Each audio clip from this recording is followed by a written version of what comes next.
Party Nagaland. Today we have called for this press conference not to clarify but to address some issues which are being going around in the social media. The Congress has been attacking the BJP, whereas the BJP in the state of Nagaland is not contesting, but our alliance partner NDPP, Dr. Chumben Murray as the PDA consensus candidate is contesting. And taking this point into account, we want to address some issues regarding the attacks made by the Congress in the press conferences and also in some of the rallies. Today, we are privileged to have our national spokesperson in charge of Mizoram State, national spokesperson, Mr. Monhumo Kikon, who is also former minister and a senior BJP party leader. We also have our State General Secretary, Sri Sanepsi Jamia. We also have Mr. Shilu Kaba, who is the State Secretary and in charge of Dimapur district. So now I hand over the time to Sir. Good afternoon.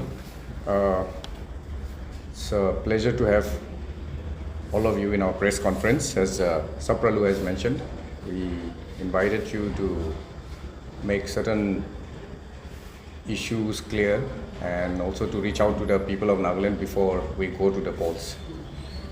Before I start, I would like to, using this opportunity, congratulate the 4 successful candidates in the recently declared UPSC results. This is a blessing and a boon to the state. We wish them well in their future as civil servants of this country. It also augurs well for the Nagas and the state of Nagaland. We start on a good note. The other point I want to make before I start with my press conference is a simple information to all of you that the INC's national spokesperson, Surjewala, has been banned by the Election Commission for 48 hours starting 6 p.m. last night. It is because of his vile, derogatory and sexist comments on Imam Malini. And I was also surprised that after having made such a comment, I saw the video where he had made the comment. He came to Nagaland and assuming moral, political right, has given us a long lecture of why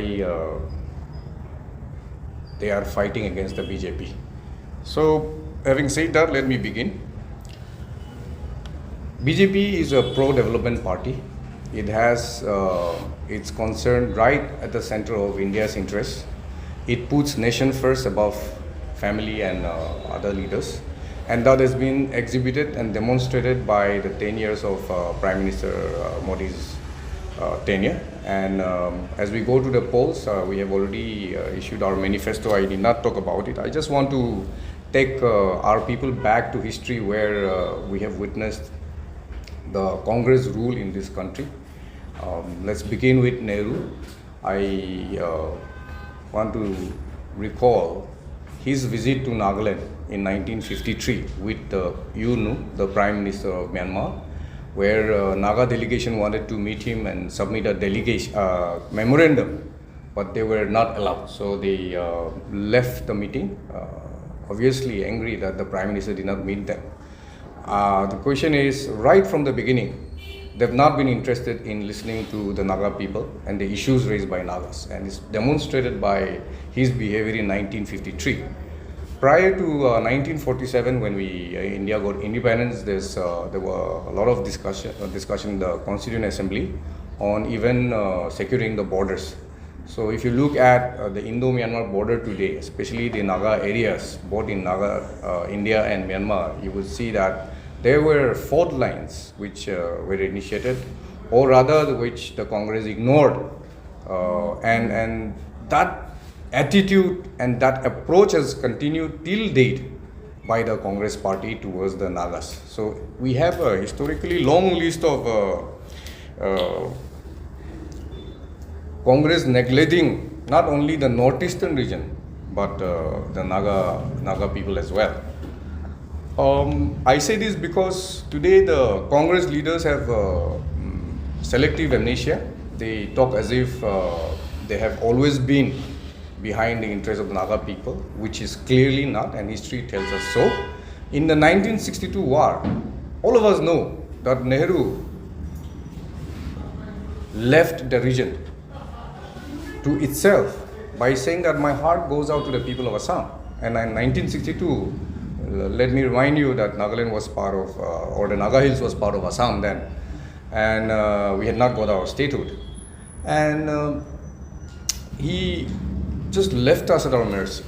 As the Prime Minister of India, we expected that Nehru should come and defend his citizens in every corner of this country. But we have failed, he has failed people of this region. And I would like to again point out one of the development paradigm under which the Congress worked and under which the Congress looked at towards this region. And it was said by none other than A.K. Antony, who was the Defense Minister of India from the Congress party. When asked about development in the Northeast, especially in the Indo-China border, he said, and this is available on record, that if we develop this region and China captures this region, it will become part of China. So in simple terms, they didn't really care about this region or the development of this region. Today, you cannot be waxing eloquent about the lack of your interest in developing this region. And we forget that when this issue of statehood of Nagaland was discussed, Nehru told the then governor of Assam that, and I quote, he refers to the Nagas and the Naga issue as gangrenous, meaning something which is already,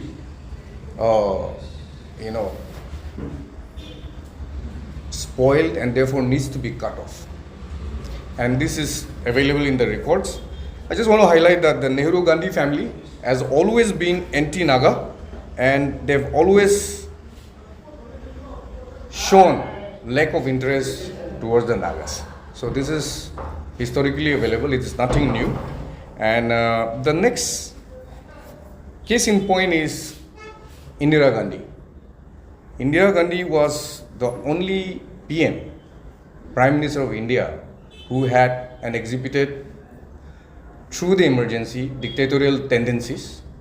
And it was during her time as Prime Minister, especially during the emergency, when they attempted to change the constitution of India. So the only Prime Ministers who have attempted to change the constitution of India is Indira Gandhi of the Congress. Our Prime Minister, Narendra Modi ji, has said recently, as recent as yesterday, that as long as he is alive, he will never change or never attempt to change the constitution of India, because constitution of India is sacred to the BJP. So for that matter, we want to clarify that for once and all, that our respect for the constitution of India is sacred and there is no such attempt. I was particularly reminded of the forced male sterilization program that Indira Gandhi envisaged and implemented during the emergency. It is because they came up with a solution of forced male sterilization to address the population increase in India. So if you look at that period and today, if you have a policy to address population growth, it is not through forced male sterilization, but the lack of proper policy planning has been clearly exhibited, and their intention to force and compel and implement such anti-people agenda was always there from the beginning. It is not a new thing that we see today. And just because they've been in opposition for the past 10 years, they cannot change the narrative by coming and rehashing all criticism of other parties, not just the BJP. I would, in reference to the Nagas again, Indira Gandhi imposed the Shillong Accord on the Nagas. We would have had a peaceful future if she had not manipulated to impose the Shillong Accord on the Nagas. Today, any reader or any student of Naga history will tell you that that was a policy error which was initiated and implemented by her during her time as Prime Minister of India. So right from Nehru, her father neglecting the Nagas, adopting anti-Naga policy, she continued that, and till today we are facing the consequences of the Shillong Accord because of these people.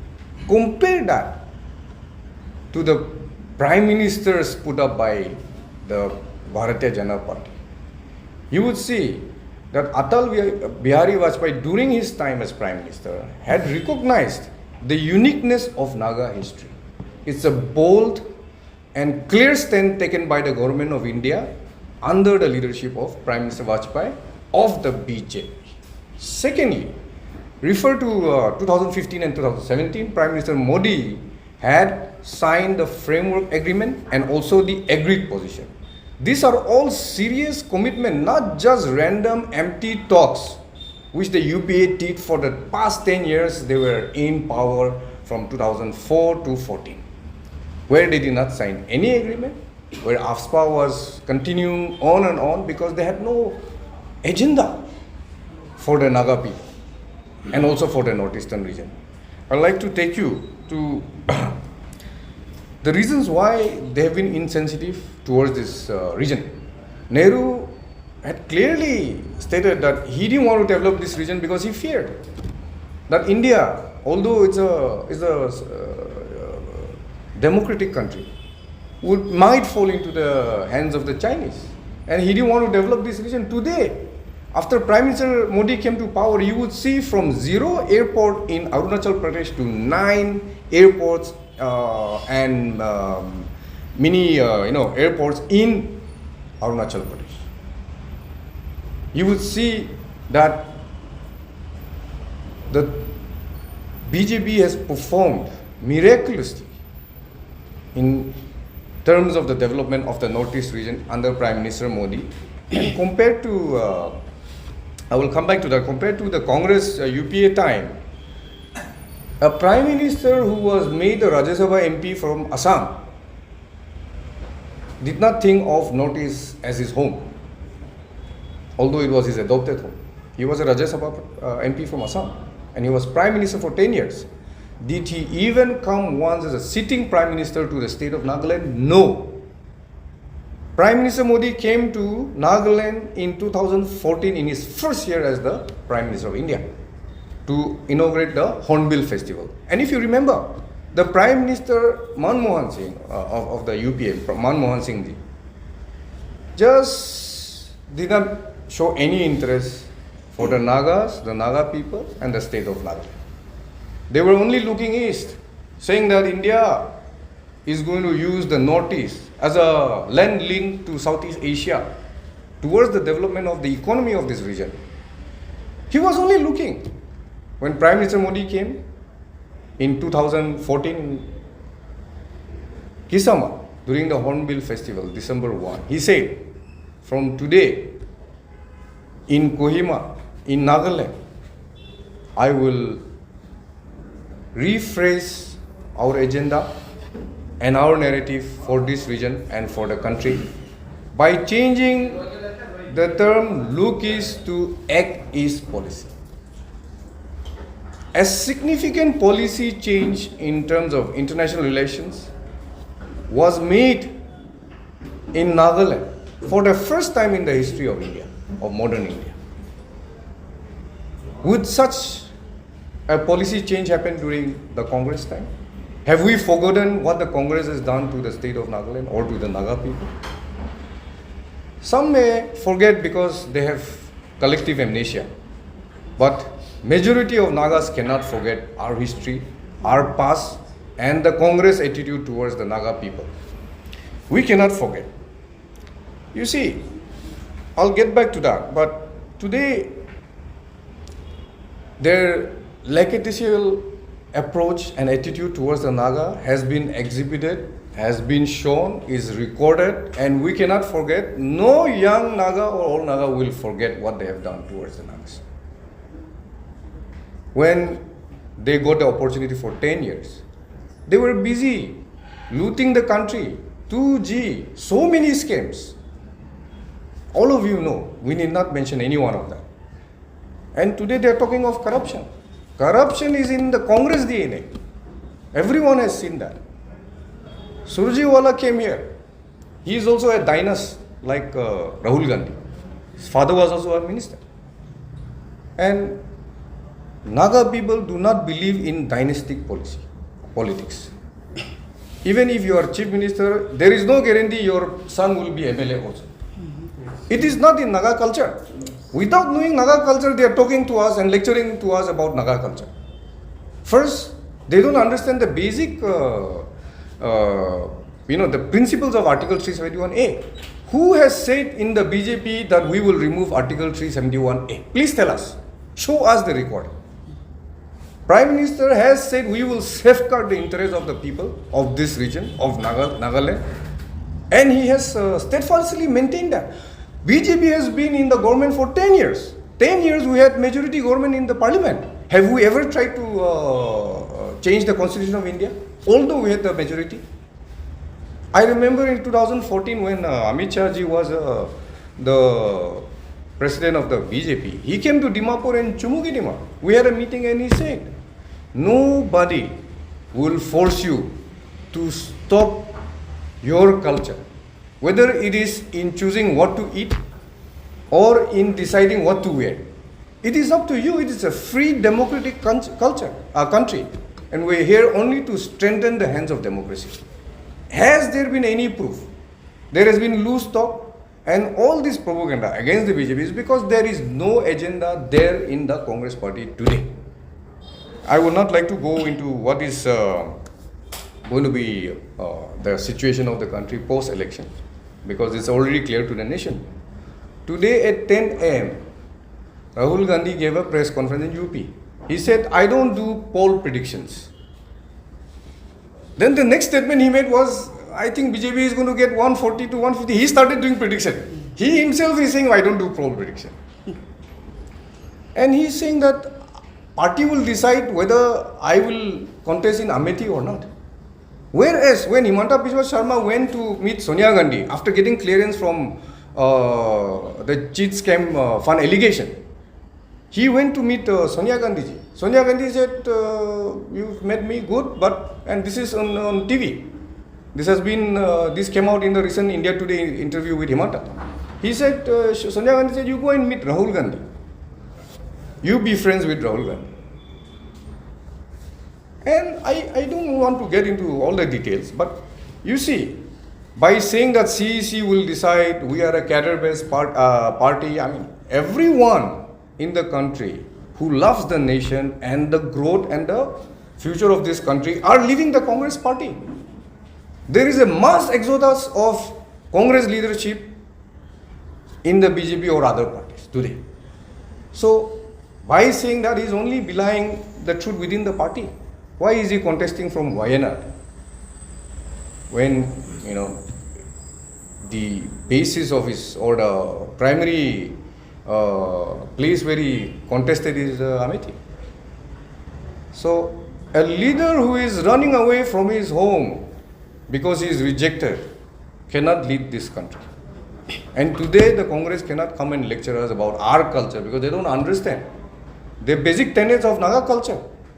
If they knew, they would not be talking like that. I, as a Congress, I was observing as a Congress leader, this Surjewala said in yesterday's meeting, a lot of things which actually sounded demeaning. There is that attitude of, looking down on the Nagas. And I don't think any young Naga can accept that. It's okay. We are not going to attack them on their personality, attack the candidate on their personal issue. We are only taking issue with the issues they have raised. So while doing that, he could not even pronounce the name of Superman. So he was searching for a shortcut and calling him Superman. You know, I would want the MP from Nagaland to be articulate in the parliament. He's not going to speak in the parliament in Nagamis. And if he is part of the ruling NDA, there are things that he can do for the state of Nagaland that Congress cannot even imagine. So I think there is no alternative, but all this baseless allegation is something which we need to understand, because the insensitiveness and the lack of concern of the BJP of the Congress for the state of Nagaland is apparent. There was a time when Manmohan Singh was Prime Minister. He never bothered to come even once. Prime Minister Modi ensured that all the sitting ministers and MPs of the BJP and NDA government should visit all the northeastern states every month. From having no union ministers coming to our place, forget about the Prime Minister during the UPA time, we've had many leaders coming, many ministers coming. And what did it do for the state of Nagaland and the northeastern region? Instead of depending on third source, fourth source to understand the development happening on the grassroots, they came so first and there were many decisions which were taken based on their visits, which enabled and helped the development of this region called the Northeast.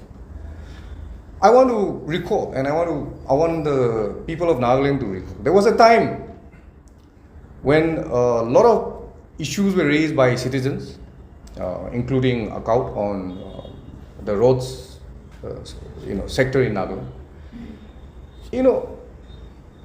When Gadkari came, I didn't know also, but he said a special purpose vehicle called NHIDCL was created only for the development of roads in the Northeast. And he has actually already sanctioned 15,000 crores for the state of Nagaland. During the UPA time, unheard of, impossible. In my entire adult life, and I guess it's the same for all of us who are from Nagaland, who have not seen 4-lane roads. Today, whether it's under completion or not, it's not because of the central government. It's not because of the state government. There are some land owner issue, meaning it is our people who have land owner issue, who are using the weapon of customary laws to assert their rights. Meaning Article 371A is very active in the state of Nagaland. But the roads, which I have not seen in my entire life, has been built. Vajpayee ji, when he was Prime Minister, came to Nagaland in 2004 and he went by road from Dimapur to Kohima because this weather was bad, he could not take the chopper. And he saw that, and he told our Chief Minister then that if this is your best roads in Nagaland, I wonder what other road condition would be. And he promised that I'll make this Kohima-Dimapur road 4-lane road. But unfortunately, UPA came to power. For the next 10 years, they slept on it.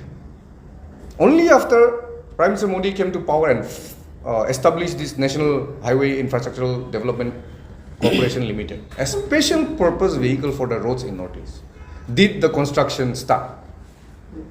And I'm happy that this is not just the only 4-lane road we have. We have 4-lane road in Dimapur to Chumukitima, Purnabazar to Chumukitima. Then the other Khatkati to Patkai bridge also has started. Only those who are blind to development will ignore that this has happened during Prime Minister Modi's time. Only those who don't want to see the development that is happening in Nagaland will talk about it. I've been a legislator, I go to my villages, I meet the villagers. One thing, 10 years ago or 11 years ago, I never saw tap water connection in the kitchen sink. Today, whenever I go, because of Jal Jeevan Mission, because of the coverage it has given, we see that when we have food, we can wash our hands in the basin of the kitchen. Because there is tap water right in your kitchen. And how difficult it is, people from rural area will understand how difficult it is to go fetch water. Think about the old people who would find it difficult to fetch water. Basic needs of the people have been met. The most difficult problem of both the politicians and the bureaucrats and government servants in Nagaland, or even entrepreneurs who are doing well, is your relative who is sick and has no money to address his health issue. When Ayushman Bharat came, health insurance was given to everybody. Today, I know many people who have benefited from Ayushman Bharat. They have gone to hospitals without having to depend on their relatives. What about the sense of pride infused in them because of this independence in terms of financial support? This has not happened before.